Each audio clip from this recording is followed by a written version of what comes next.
2024 po, Palawan, Batang Pinoy, nag-start ako mag-video. Tapos may mga clip ako ng anyo na nagpo-post ko ako. Bigla po ko nagdaming likes. Tapos ano po, parang, ay ang ganda pag maging ganito na makilala ako. Sabi ko, ipagpatuloy ko to, baka mas makilala pa ako ng buong mundo. Or Pilipinas. Ganun po. Doon na lang biglang parang mag-boom ka. Ano usually yung mga content mo sa TikTok?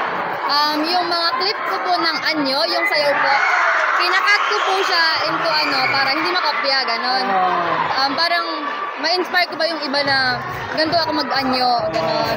Tapos yung mga picture ko po, yun po, yung mga kasama ko. Tapos, dito sa Batang Pinoy ngayon, parang anong nararamdaman mo na parang dami nagpapapicture? Sobrang saya po kasi first time kong sumikat dito. Tapos ang dami nakakakilala sa akin. Hindi ko expect na maraming magmamahal sa akin dito sa Jensan. Sobrang bait po ng tao dito. Yun po.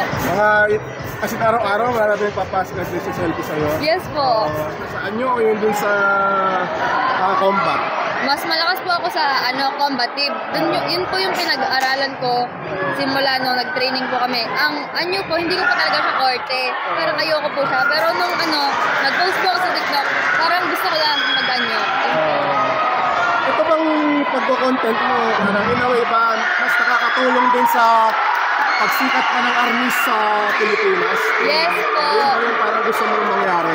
Opo, ayoko pong mamatay yung artist sa Pilipinas. Lalo na, sport po ng Pilipinas ito. Tapos, gusto ko maraming matuklasan yung artist na ganito siya, kadaming tao. Marami ba talaga nanonood pag ikaw? Yes po. Tapos, anong plano mong gawin after ng Last, ilang years ka pa sa Batang Pinoy? Last na po to. Last mo na to. Yes. So, anong plano mo afterwards sa...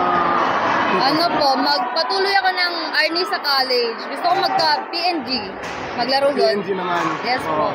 Saka magka-college o sakali? Sa PSU po, Pampanga High School. Pampanga State University. Yes po. Okay. Tapos, ano lang yung message mo siguro sa mga gustong maging pumasok sa arnis? Magsipag tsaka tiyaga lang po sila.